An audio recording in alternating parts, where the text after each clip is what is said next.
യൂട്യൂബിന് വിട. സൂര്യയിലെ എല്ലാ പരമ്പരകളും സംരക്ഷണത്തിന് ശേഷം തികച്ചും സൗജന്യമായി സൺ നെക്സ്റ്റ് ആപ്പ് ഡൗൺലോഡ് ചെയ്യൂ. കണ്ടാസ്വദിക്കാം നിങ്ങളുടെ പ്രിയ പരമ്പരകൾ. രാവിലെ വീട്ടിൽ നിന്ന് ഇറങ്ങിപ്പോയത് ഒരിക്കൽ പോലും അങ്ങനെ ചിന്തിക്കാത്ത ഒരാളായിരുന്നു ഞാൻ. ഒരു നിമിഷം മനസ്സ് പതറിപ്പോയി. പക്ഷെ പുറത്തു നിന്നുള്ള ചോദ്യങ്ങളും പരിഹാസങ്ങളും ഒക്കെ എന്നെ തിരിച്ചു കൊണ്ടുവന്നത്. എന്റെ മക്കൾക്കൊരു തെറ്റ് സംഭവിച്ചിട്ടില്ലെന്ന് അവരോടൊക്കെ വിളിച്ചു പറയാൻ ഞാൻ ഉണ്ടായിരിക്കണമെന്ന് എനിക്ക് തോന്നി. തിരുത്തണം മോളെ. അറിയാതെ സംഭവിച്ചു പോയൊരു പിഴവ് പോലും തിരുത്തിക്കൊണ്ട് വേണം എന്റെ മോളിന് മുന്നോട്ട് പോവാൻ.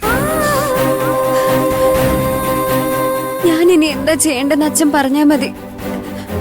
അതെന്തായിരുന്നാലും ഞാൻ അനുസരിച്ചോളാം. ഇനി അച്ഛൻ അറിയാത്ത ഒന്നും എന്റെ ജീവിതത്തിൽ ഉണ്ടാവില്ല. പഠിത്തം നിർത്തണമെങ്കിൽ അതിനു പോലും ഞാൻ തയ്യാറാ.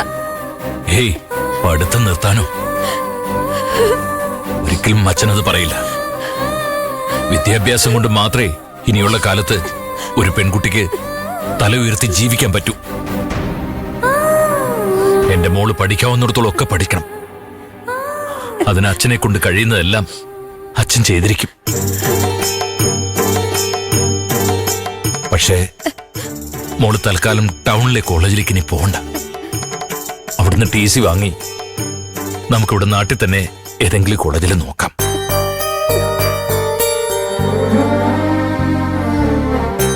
നീ എവിടെയായിരുന്നാലും നന്നായിട്ട് പഠിക്കുന്ന അച്ഛനറിയാം. അതെ അച്ഛ, ഇപ്പോഴാണെങ്കിൽ ഞാനും രഘുവേട്ടനൊന്നും അവിടെ ഇല്ലാത്തതാ. ഹോസ്റ്റലിലൊക്കെ ചെന്ന് പഠിച്ച ഇതിലും വലിയ പ്രശ്നങ്ങൾ ഇനിയും ഉണ്ടാവച്ച.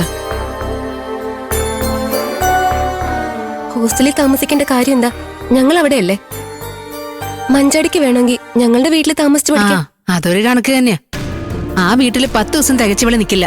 അല്ലെങ്കിലും മഞ്ചാടി ടൗണിലെ കോളേജിൽ പഠിക്കണ്ടെന്ന് അച്ഛൻ തീരുമാനിച്ച സ്ഥിതിക്ക് നീ എന്തിനാ അത് മാറ്റാൻ നോക്കുന്നേ?